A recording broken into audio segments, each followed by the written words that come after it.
You know what's wild? Las Vegas just lost 4.4% of its visitors in a single month. But here's the kicker. The economy's doing just fine. No recession, no financial crisis, nothing. So what the hell is going on? Why are millions of people suddenly skipping Vegas when they've got money to spend? Look, I've been digging into 55 years of tourism data, and what I found is going to blow your mind. This isn't your typical Vegas slump, folks. Something way bigger is happening here, and if you're thinking about investing in Vegas real estate or planning a trip, you need to hear this. The numbers that nobody's talking about. Let me hit you with something that'll make your jaw drop. Vegas went from hosting 43 million visitors to barely scraping by with 19 million during COVID. Yeah, you heard that right. A 56% nosedive that made casino executives lose more sleep than a 3-day bender on the Strip. But here's where it gets really interesting. October's numbers show we're down 4.4% year over year. And that might not sound like much until you realize we're talking about hundreds of thousands of missing tourists. The Las Vegas Convention and Visitors Authority, or LVCVA as the locals call it, has been tracking this stuff since 1970.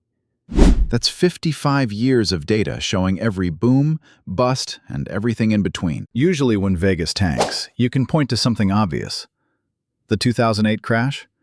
Vegas unemployment hit 15%, and tourists stayed home counting their pennies. The early 80s recession under Reagan?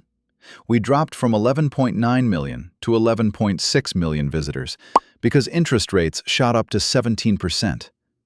Can you imagine paying 17% on a mortgage today? But right now, the stock market's near all-time highs, unemployment's low, and people have money to burn. So why the hell aren't they burning it in Vegas? Mike Peen, a local economist who's been watching this market for decades, says this is an outlier. It's not following any historical pattern we've seen before. Think about that for a second. In 55 years of data, we've never seen Vegas struggle when America's doing well financially. The transformation happening right now is reshaping everything about this city. We're not the budget destination your parents visited in the 90s anymore. You know who's still coming? High net worth individuals from Asia and the Middle East. They're dropping $50,000 a weekend like it's pocket change, while average Americans can't even afford the resort fees. The sports betting boom was supposed to save everything, right? Wrong. Online betting means people don't need to physically come to Vegas anymore. Here's another stat that'll knock your socks off. Hotel occupancy is at 83%, which sounds good until you realize it was 92% before COVID. That 9% difference represents billions in lost revenue and thousands of lost jobs. Consumer Electronics Show, one of Vegas's biggest events, saw attendance drop from 180,000 to 115,000. That's 65,000 fewer people eating, drinking, gambling, and sleeping in Vegas hotels. And if you're wondering what's really behind these numbers, buckle up, because the next part is where things get really crazy. The Dubaification of Las Vegas that's pricing out regular Americans. Here's something that'll make you think twice about your next Vegas trip. They don't want average Joe tourists anymore. The city's literally redesigning itself to attract millionaires instead of middle-class Americans. Remember when you could get a decent room on the Strip for $50? Those days are gone, my friend. Completely gone. The economist Mike Peen dropped a bomb when he said Vegas is becoming more like Dubai than Orlando. Let that sink in for a minute. Dubai, where a regular hotel room costs $500 a night, and a beer sets you back $20. That's the model Vegas is chasing, and they're not even trying to hide it anymore. The revenue numbers tell the whole story here. Even though visitor counts are dropping, the money flowing in is actually increasing. How's that possible? Simple math. Fewer people spending way more cash. Instead of 4 buddies splitting a room and eating $5 footlongs, they want hedge fund managers dropping $10,000 at the baccarat table. The Super Bowl, Formula One, massive corporate conventions. These aren't events for regular folks. A single F1 ticket costs more than most people's mortgage payments. The casinos figured out something crucial.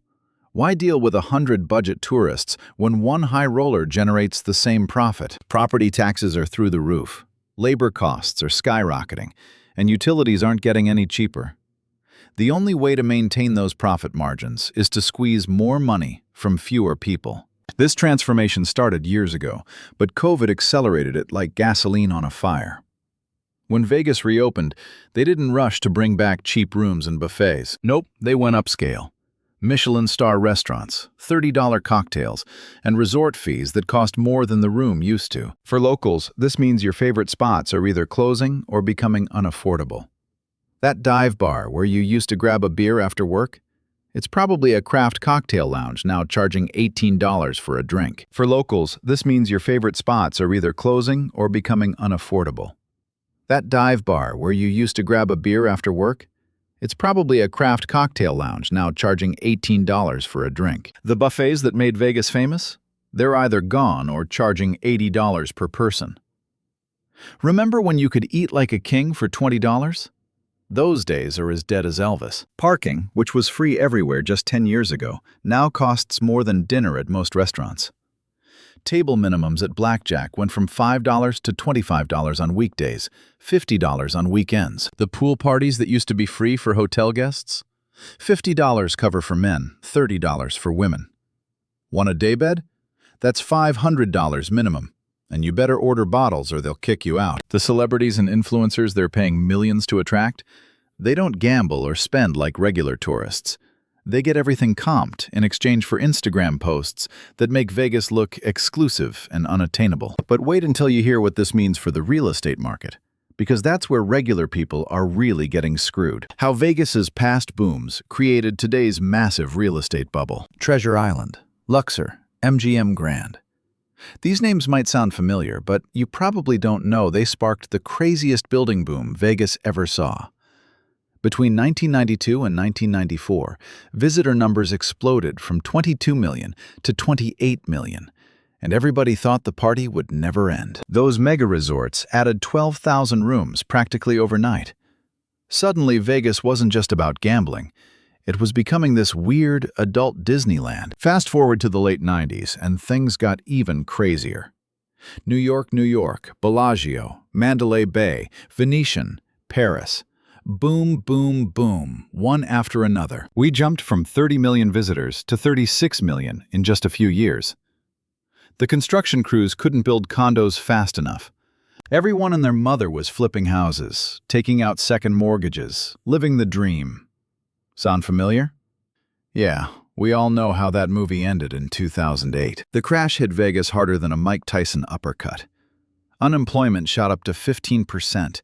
And those million-dollar condos were selling for pennies on the dollar. But here's what nobody talks about. We never really learned our lesson. Soon as the market recovered, we went right back to the same old tricks. Now we're sitting on another bubble, except this time it's different. The houses aren't being bought by families looking to live the Vegas dream. Nope, it's Wall Street firms, foreign investors, and Airbnb moguls scooping up everything. They're turning entire neighborhoods into short-term rental ghost towns. A local family trying to buy a starter home? Good luck competing with a cash offer from BlackRock.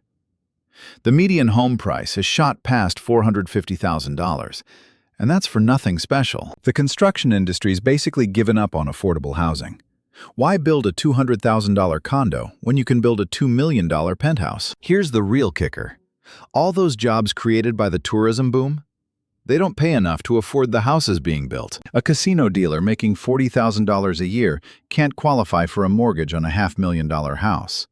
The math just doesn't work, and everybody knows it. The parallel to 2008 is scary obvious, but this time the fundamentals are even worse.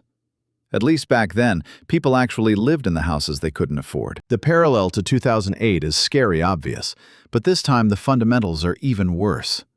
At least back then, people actually lived in the houses they couldn't afford. Now, drive through any neighborhood and count the dark windows at night. Half these houses sit empty, owned by investment firms or international buyers who visit twice a year. Henderson, which used to be where middle-class families escaped to, now has homes starting at $600,000. Summerlin? Forget it unless you've got $1 million to spend. The rental market's even more insane. Average two-bedroom apartment is $1,800 a month. Property management companies own entire zip codes now, using algorithms to fix prices. First-time homebuyers are basically extinct in Vegas. Young families are leaving in droves because they'll never afford a house here. The county keeps approving luxury developments while affordable housing projects sit in limbo. Real estate agents are starting to panic because there's nobody left to sell to except other investors. And speaking of things people can't afford, let me tell you about the corporate takeover that's killing everything that made Vegas special. Why corporate giants are destroying Vegas's soul while extracting every dollar. MGM owns half the Strip, Caesars owns the other half, and between them, they've turned Vegas into a corporate monopoly. Remember when every casino had its own personality, its own vibe? Kiss that goodbye. These corporations bought up everything: the casinos, restaurants, nightclubs, even the parking garages. Now they're using dynamic pricing algorithms to squeeze every penny from your wallet. That parking that used to be free? It's $30 now, and it goes up to $50 during big events. The resort fees that didn't exist 20 years ago? They're pushing $50 a night at some places. Here's something that'll really piss you off. They're using your own data against you. Every bet you make, every drink you buy, it's all tracked and analyzed. The algorithms know exactly how much you're willing to pay before you walk away. They've turned hospitality into a science experiment, and you're the lab rat. Small businesses that gave Vegas character, they're getting crushed. That family-owned Italian joint that's been around since the 70s can't compete with Gordon Ramsay's corporate restaurant paying 3 times the rent. The mob might have skimmed from the top, but at least they understood customer service. These corporate suits in their Manhattan offices, they see you as a spreadsheet cell, nothing more. Employee morale is in the toilet because nobody's making real money anymore. The dealers, waitresses, and bartenders who used to make 6 figures from tips, those days are over. Corporations cut staff to the bone, automated everything they could, and wonder why service sucks now. You're waiting 45 minutes for a drink because one bartender's covering what used to be 3 people's jobs. The loyalty program's turned into joke too. Used to be, you'd gamble a bit and get comped meals, shows, maybe a room. Now, you need to lose thousands just to get a buffet voucher. They've calculated exactly how much pain you'll tolerate, and they're pushing right up to that line. Even the games got worse. Blackjack pays 6 to 5 instead of 3 to 2. Roulette has triple zeros, and the slot machines are tighter than a submarine door. The house edge keeps growing because shareholders demand bigger profits every quarter. It's not about entertainment anymore. It's about extraction. Local casinos that used to cater to residents are following the same playbook. Station casinos, Boyd Gaming, they're all chasing that corporate efficiency model. The result? Vegas is becoming a soulless money extraction machine. No wonder people are choosing to vacation elsewhere when they realize they're just walking ATMs to these companies. Local casinos that used to cater to residents are following the same playbook. Station casinos, Boyd Gaming, they're all chasing that corporate efficiency model. The unions are getting crushed too. Culinary Union, once the most powerful in Vegas, can barely negotiate cost of living raises anymore. The entertainment's suffering too. Instead of variety acts and affordable shows, it's all Cirque du Soleil and celebrity residencies, charging $300 a ticket. Local bands and performers who built their careers here? There's nowhere left to play. Every venue's either corporate-owned or closed. The sports teams they brought in, Raiders, Golden Knights, were supposed to boost the economy. Season tickets for the Raiders start at $3,000, and that's in the nosebleeds. Even the grocery stores got corporatized. Kroger and Albertsons own everything. Prices are 40% higher than the national average. The result? Vegas is becoming a soulless money extraction machine. No wonder people are choosing to vacation elsewhere when they realize they're just walking ATMs to these companies. But the real tragedy isn't what's happening to tourists. It's what's happening to the people who actually live here. The hidden collapse of local Las Vegas that nobody wants to admit. You want to know the truth about living in Vegas right now? It's becoming impossible for regular working folks. The same city that promised opportunity to anyone willing to work hard is pushing those exact people out. Teachers, firefighters, nurses, they can't afford to live anywhere near the Strip anymore. They're commuting from Pahrump or Mesquite, burning gas money they don't have. The cost of living shot up 30% in 3 years, but wages? Maybe 5% if you're lucky. Restaurant workers who used to support families are now working 3 jobs just to make rent. Here's something the tourism board won't tell you. Locals are fleeing Vegas in record numbers. For every California tech worker moving in, 3 service industry families are moving out. The neighborhoods that used to be affordable, they're either gentrified beyond recognition or turned into Airbnb farms. East Vegas, once the last bastion of affordable housing, now has investors circling like vultures. Water bills doubled, power bills are through the roof, and don't even get me started on car insurance. Vegas has some of the highest auto insurance rates in the country. Average families paying $3,000 a year. The schools are falling apart because all the tax money goes to subsidizing stadiums and convention centers. Clark County School District is short 3,000 teachers. But hey, at least we got that new NFL stadium, right? Small businesses that served locals for decades are closing left and right. That Mexican restaurant your family went to every Sunday? Replaced by another corporate chain. The social fabric's unraveling too.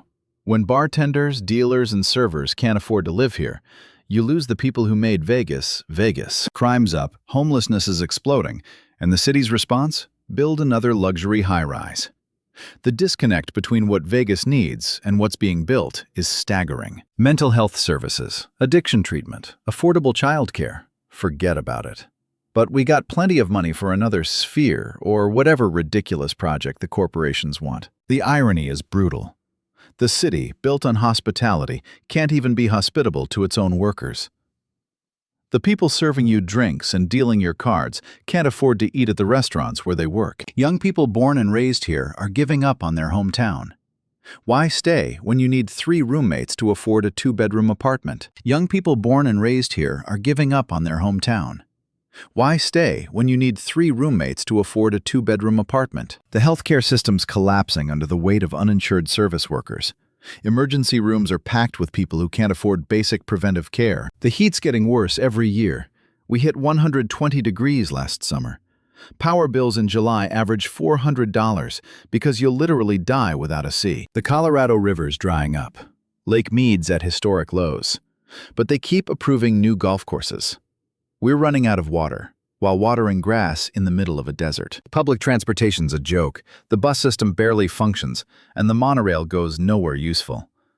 You need a car to survive here, but insurance, gas, and registration will cost you $500 a month minimum. Drug problems are exploding because people need something to cope with this madness. Meth, fentanyl, pills. Dealers are making bank off desperate service workers trying to stay functional. Childcare costs more than rent. $1,500 a month for one kid, if you can even find a spot. Single parents working casino hours? They're leaving kids with whoever's available. This isn't sustainable, folks. You can't run a hospitality city without hospitality workers. But the corporations and politicians are too busy counting money to see the foundation crumbling underneath them. The sad truth? Vegas sold its soul for corporate profits, and now it's paying the price. The city that never sleeps is slowly dying, and nobody in power seems to give a damn. Look, Vegas is at a crossroads right now. Either it remembers what made it special, accessibility, value, and genuine fun, or it becomes another overpriced playground for the ultra-rich. The choice is going to determine whether this city thrives or becomes another cautionary tale. What do you think? Is Vegas still worth visiting? Drop a comment below. And don't forget to subscribe for more real talk about what's really happening in America's playground.